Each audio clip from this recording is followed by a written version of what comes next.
Okay, we are recording. It is 2:15 right now, right on the dot. So I'm sure other people will trickle in, but here is the link to the Nearpod if you're able to follow along. But today's lesson, we're going to talk about crime. So just so you know, this lesson is being recorded for learning purposes. And then I just ask, as we're in our live class, follow along with the Nearpod lesson. If you're unable to, like you're on your phone or something like that, you just want to type in the chat when things are asked, and just let me know, just so I know you're working and stuff like that. Use the chat tool respectfully and appropriately. Respond to questions and instructions the first time. Okay, before we get going, let's just go over the course real quick. On the front main page, I love that we do this now, but we have the days, the calendar set out. Quiz 1 was due Wednesday, and so I zeroed out anybody that hasn't done it. If you haven't done it, no worries. Go in, make sure you get it. You find it under content, and then it'd be unit 1. I can go there in a second and show you. Today, if you're unable to ever make a live lesson, the lesson recording's right here. And then you have the lesson 2 quiz that's assigned today, and that will be due Wednesday of next week. Okay. All right. So if we hit content and we go into here, you'll see we have all of this information, some stuff on crime awareness, video, that kind of stuff. We will look at the quiz. Before I even start the lesson, I like to look at the quiz just to kind of see what is on there, right? And if you have this opportunity before you learn to know like exactly what the teacher's asking you, this is a good way to just kind of figure out what you need to try to pay attention to so you get the good grade, right? Little study habit right there. It looks like there's 6 questions, and it's talking about just all of the different, what does, we have any Harry Potter fans in here? What's like the unforgivable curses? What are those called? Are they just called unforgivable curses? There's something like it. I can't remember the term they always use. Unforgivable curses? You think so? Okay. So these are kind of like the main unforgivable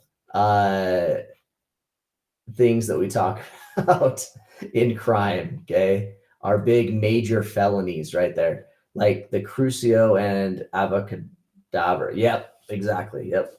That's what I'm thinking. So these are kind of the ones. So we'll be going over each of these. So just so you know, when you get to those portions, it might be good to just pay a little more attention, right? So you get great on the quiz. So what we're going to do is given a quiz in the OLS, students will accurately answer multiple choice questions about crime awareness with 80% accuracy across one trial. So as we are looking at crime, we only know how much crime is committed if it's reported. And so there's a lot of data that's collected by the FBI in particular. And they started doing it in 1930 to kind of see, but they had to categorize these into certain elements. But before we do so, let's talk a little bit. This is going to talk a little bit about crime, about what it is, and why we think it's maybe bad, right? And is it bad, or are there some things that are just like in the gray area, right? So because everything's not really black and white in this world, there's some gray area. And is that illegal? Should it be illegal? Why? Okay, so let's listen to this and then we'll have a little conversation on it. Hi there, this is Margit from criminologyweb.com, and in this video I'll take on the question, what is crime?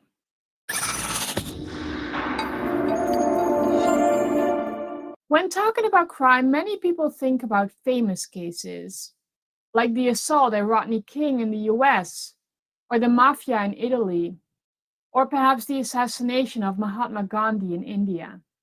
But crime isn't restricted to the famous cases or even what we think of as serious cases. Crime includes violence, robberies, rape, and drug wars, but also stealing at work, corruption, corporate fraud, and tax violations. But what else is crime and what is it not? These seem like questions with obvious answers, but when you start looking into these questions, it turns out that it's not always so easy to say what is a crime and what is not a crime. What about, for example, when one hears the neighbor screaming or potentially beating his or her family, or when companies pollute the air with their toxic substances? Of course, there is the law, which determines what is legal and what is illegal. But the thing is that the contents of the law vary depending on time and legal system. So let's look at a couple of examples of how the law varies by time. One example is domestic violence. It used to be tolerated, and in some places it still is, when a man or a woman beats his or her partner and kids. Nowadays, in many countries, that is considered to be problematic, to say the least. As another example, in 1784 in Prussia, which is the forerunner of modern-day Germany, only much larger, there was a law that mothers were not allowed to take their under 2-year-old children into their beds. That idea has changed quite a bit in many places. It also used to be a crime in different parts of the world to work on a Sunday, and maybe it still is in some areas. So these are some examples of how the law varies by time. The law also varies by legal system. An example of this is prostitution. In some countries, prostitution is illegal. In other countries, prostitution is legal. And in still other countries, it is a criminal offense to buy sexual services, meaning to be a client of a prostitute. So what does that say about prostitution? Is it a crime or is it not a crime? Another example is the consumption of cannabis. Also in this area, there are quite different rules and laws. In some countries, the possession of small quantities of cannabis is legal, and in other countries, it's not. But even for a crime like murder, one cannot say that this is always and everywhere regarded to be an offense and treated that way. In some places, you can murder certain people without being punished for it. An example of that is honor killings, which can be committed while the police are looking away in some places. Or war. In war, there are different rules and sometimes things are allowed that are not allowed otherwise. In many cases, when you talk about crime with other people, you can probably get by when you use the current legal definition of crime in the area where you live. But especially when talking about crime across time and place, one should be aware that the definition of crime is a product of society, culture, and of time, and so that it can change. For more fascinating criminology and criminal justice stuff, subscribe to this channel. All right. So I think that's kind of interesting that crime depends upon where you're at, who it's with, all that kind of stuff. So crime is a subject based upon where you live. What are some crimes that you may disagree with? Are there any crimes that you may disagree with? Jaywalking, okay.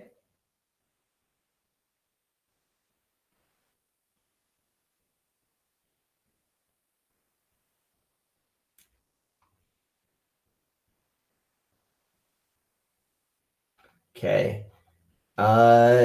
Killing of oceanic swimming with them. Odd one. Okay.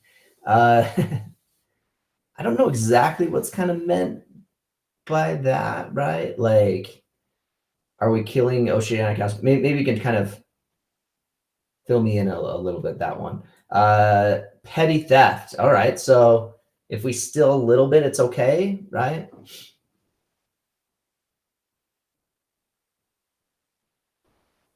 Going to jail for working on a Sunday. Yeah, some areas, they do have that still intact, right?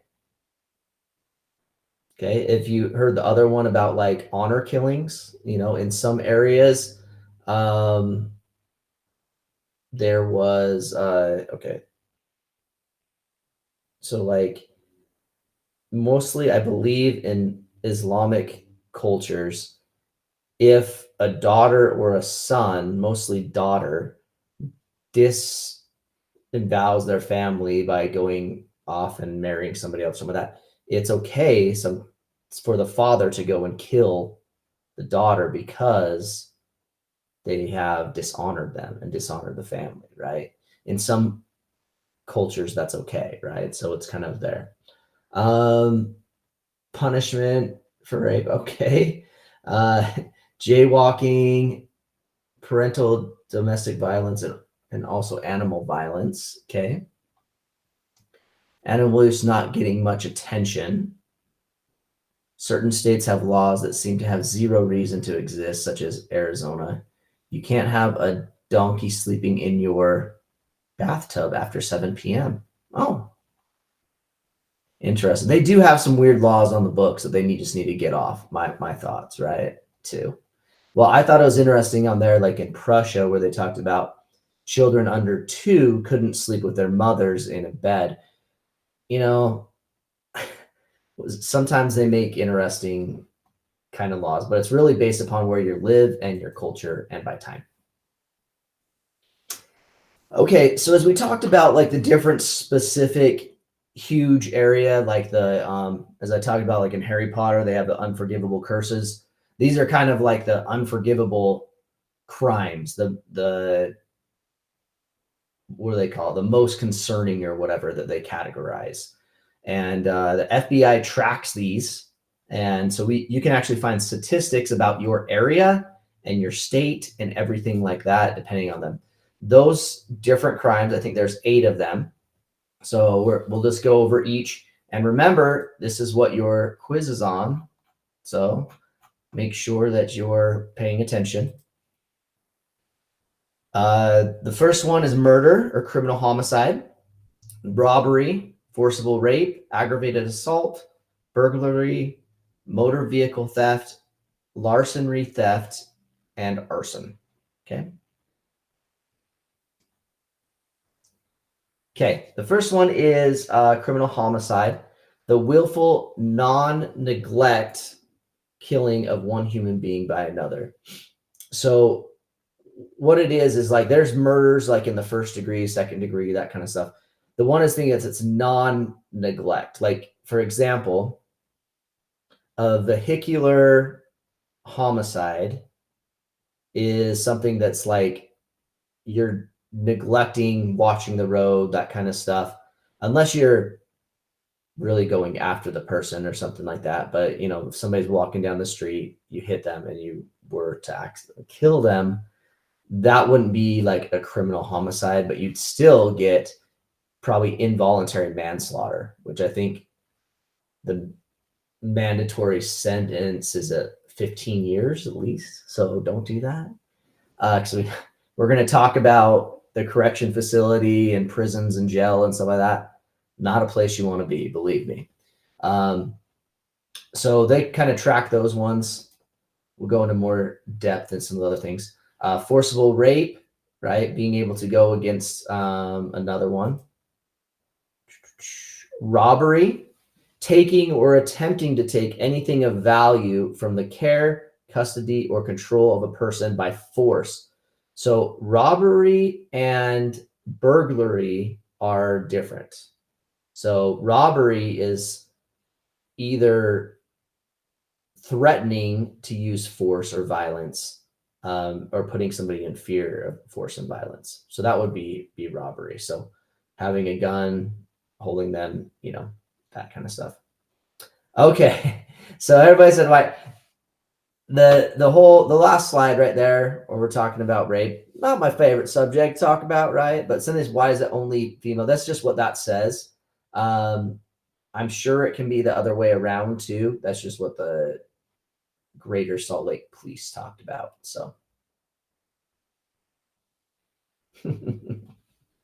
okay, the next one, aggravated assault.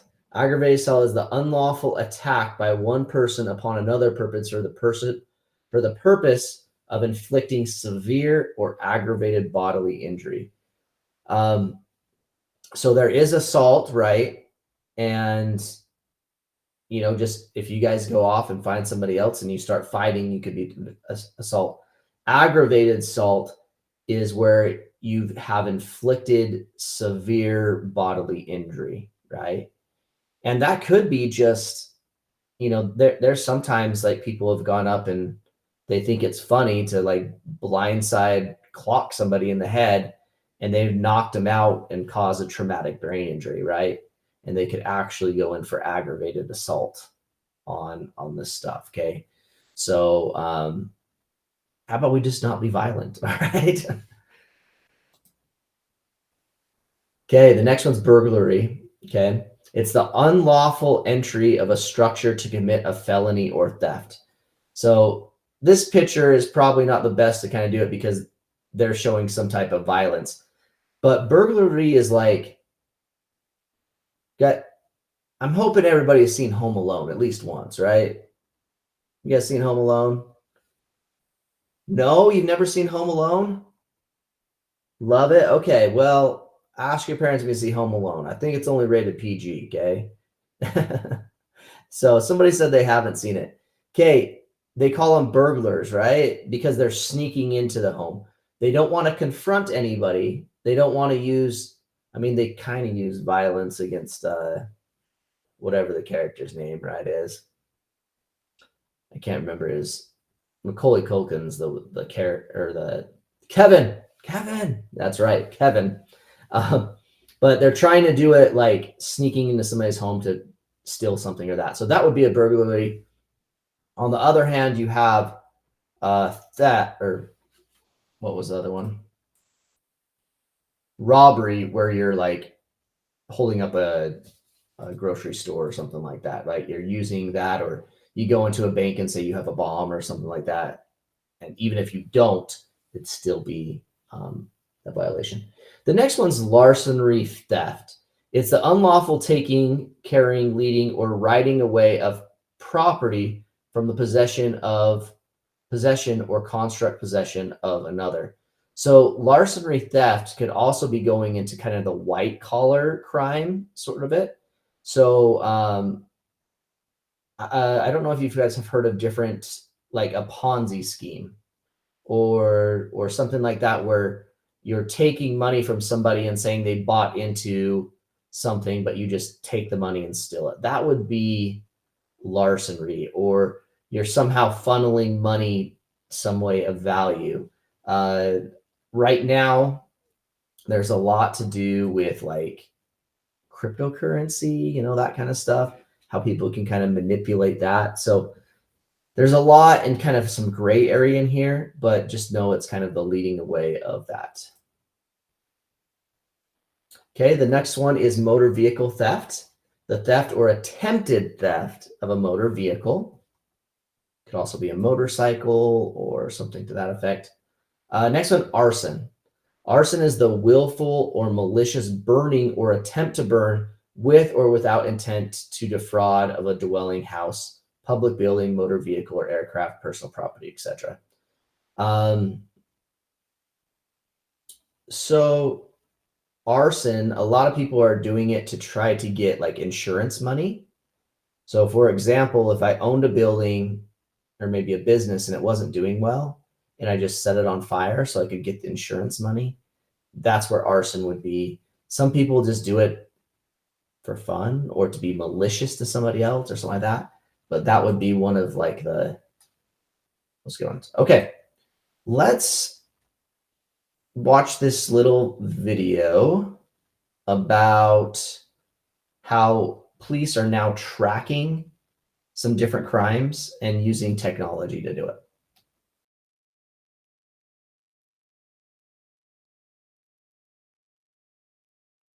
AI technology help police solve crimes in movies and on TV all the time. But that same technology is being used right here, right now, to catch criminals. And tonight, police are showing off the tools they used to catch a man accused of attempted murder. News Channel 5's Jason Hackett is live in Riviera Beach with our story. Jason?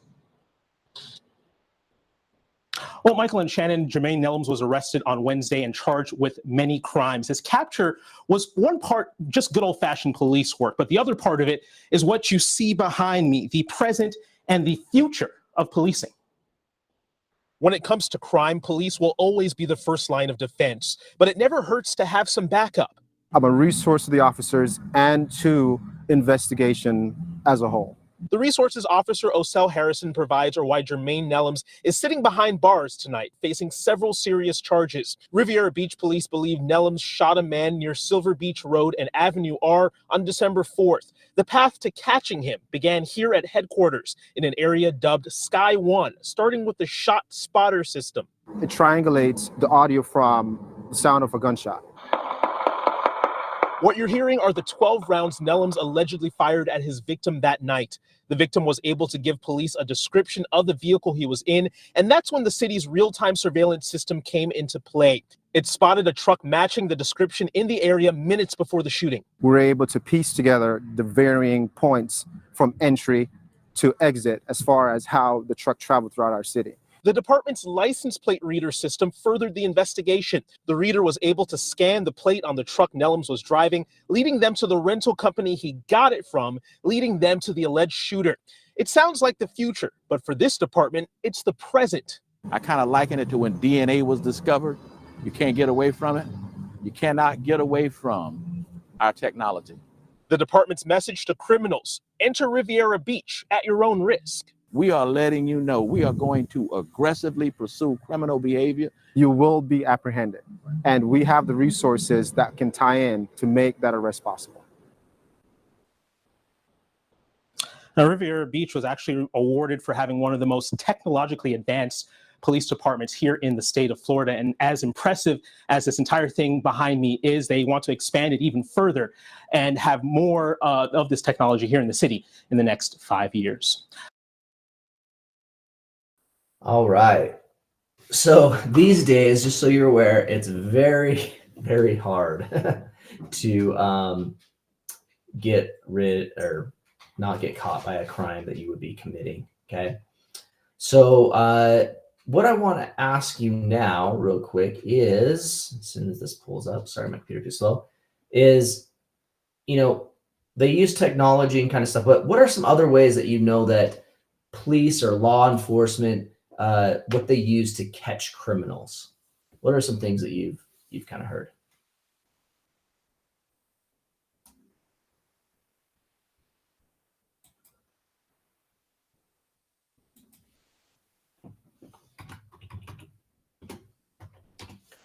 Okay. Drawings of victims. Yeah, they've been doing that for a long time, right? Like even back in the Wild West, they'd have pictures of people. Somebody said undercover police, witnesses. Yep. Going back to witness, canine units, right? And units that still sniff out drugs and people. Yeah. Like it was interesting. I was in, I believe, Dallas, Fort Worth, getting on a plane, and they had a dog that they were running back and forth. I don't know what they were looking for, drugs or something like that, but it was kind of interesting how they use that. Print media children to catch predators. Yep. So there's a lot of that going on. They have a whole unit to do that. Yep. License plates, having things there. Observation activity on computer devices, canines, cops' eyeballs. Yep. Facial recognition. That's big too. Like, you know, it's interesting. If you're a wanted person, you have to be really off the grid in order to not get caught. License plate tracking, photos, given to relative, undercover witnesses, clues, fingerprints, belongings, use of credit cards that may follow track banking, fingerprints, undercover cops.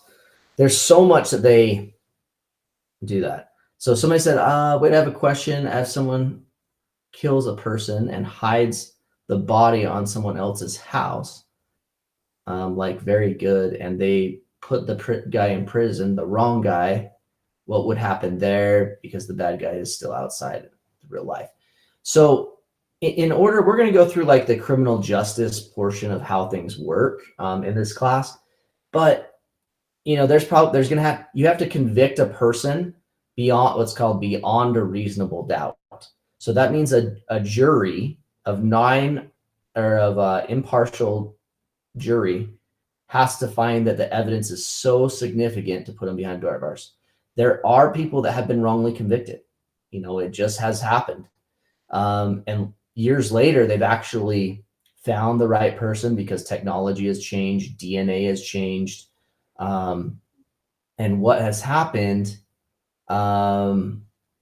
they've gone and they've released that person, they've given them compensation, and they found the right person, which is sad. Some people have been killed on death row for things they haven't done, right? But usually the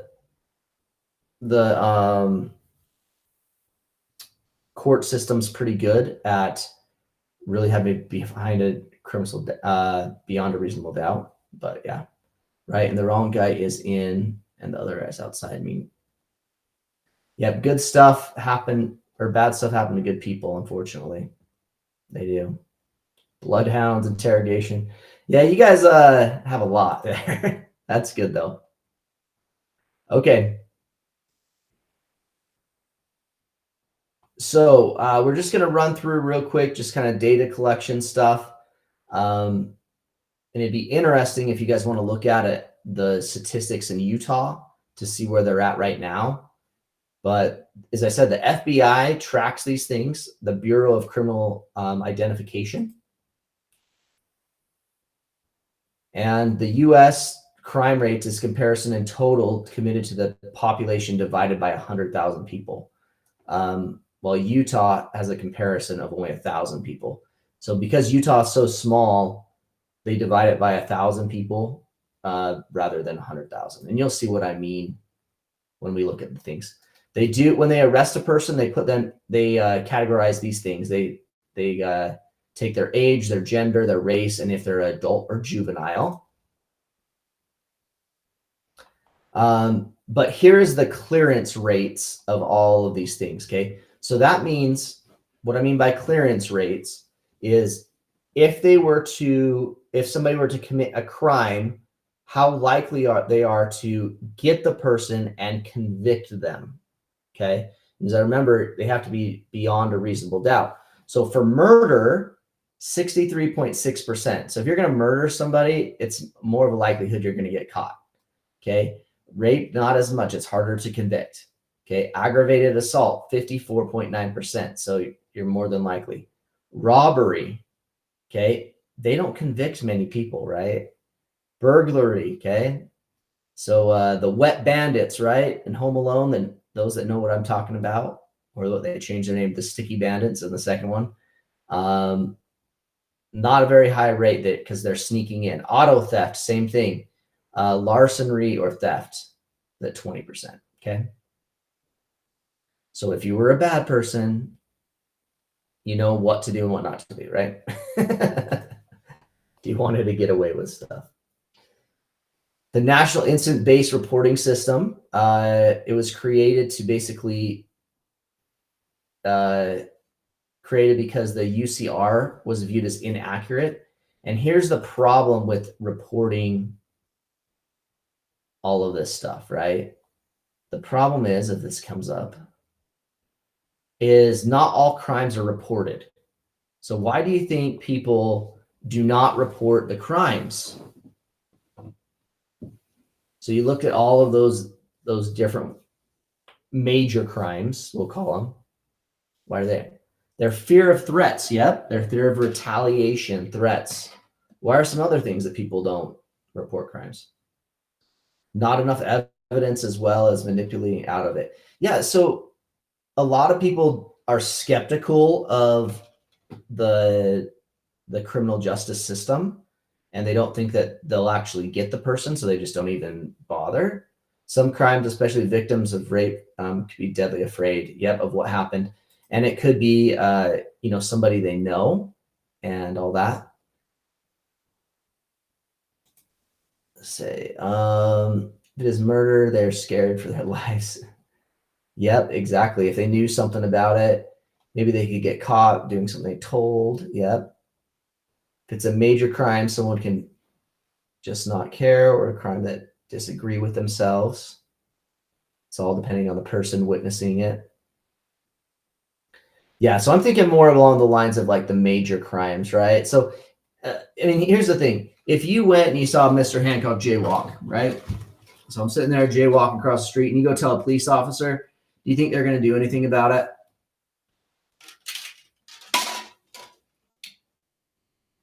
No. No. So they're not really worried about big crimes like that. And some crimes are not that, like speeding. To be honest, I sped a little bit today. One time. Okay, because people might be scared, the possibility they're part of the crime. Yep. Fear and lack of trust of the police, definitely. Not wanting to involve when someone in the police, the whole process is stressful. Yeah, it is, right? Interrogated, things happen. Scary, right? Maybe they don't want to put their family in jail. People are embarrassed. Yep, very true. Crimes are not that as serious. Yeah, so for all of those things, they do that. But not all crimes. Less than 50% of the crimes are reported. Okay? And we talked about some of those reasons. Okay. Why do crimes go up and down? Change in population, reporting procedures, urbanization. So more people in an area. The more people you have in an area, the more crimes are going to be, right? So that's why there are more crimes in the city than there are in like the country. Political considerations, all that kind of stuff. Okay, we're going to skip a little bit because we're running out of time here. Let's go to just these real quick. So here's just some interesting statistics. Okay, let's look at this one down here. Officer's assault. Okay, so an officer, meaning a police officer, goes into an area, 3%, I think it's of 100,000, 3 times out of 100,000, right? Because this is in Utah. That's going to happen. Civil disorder. So things happen at an unfrequent rate. A disturbance call is when you're probably going to have the most assaults on a police officer. Handling prisoners is the second. You can imagine all other suspicious person attempting an arrest. Okay, here's some other interesting statistics. When does an assault of a police officer usually happen? Well, if you want to be a police officer, if you want to be on the day shift, you're probably less likely to get assaulted than at night. Okay. Say, wait, what if you're the police officer and your brother? Yeah. If you know something, I mean, you should be reporting it. You definitely get fired and get in trouble for, what is it called? I had it on the tip of my tongue, but there's a term for it where you're basically obstructing justice. So if you're not telling somebody, especially if you are already a police officer. And here's some interesting statistics too. Weapons used to assault an officer. Personal weapons are the number one. Other weapons, firearms, or sharp. So personal weapons would be like using your fists, that kind of stuff. Okay, this is pretty interesting. These are kind of old, but it tells you how often things happen in Utah. So the index is reported every 5.4 minutes. Okay, so there's one homicide every 7.8 days in Utah. There's one robbery every 8 hours. A burglary every 8 minutes. That's a lot. Motor vehicle theft every 1.3 hours. Arson every 1.3 days. Larceny every 7.4 minutes. Aggravated assault every 2.7 hours. and then 1 rape every 9.6 hours. So it's interesting how much that actually happens. Okay, that gets us to the end. So just remember, this week we got Unit 2 crime. You got the Unit 2 quiz. It's on like the unforgivable crimes that we talked about. And what I will do is I'll open up my slides. So if you want to go back and look at those different crimes, I don't think it starts about right here. You can do so. But just make sure you get that done by next Thursday. So if you, or next Wednesday, if you guys have any questions, please feel free to stay after, and I'm going to stop the recording here. But thanks for coming. See everybody later.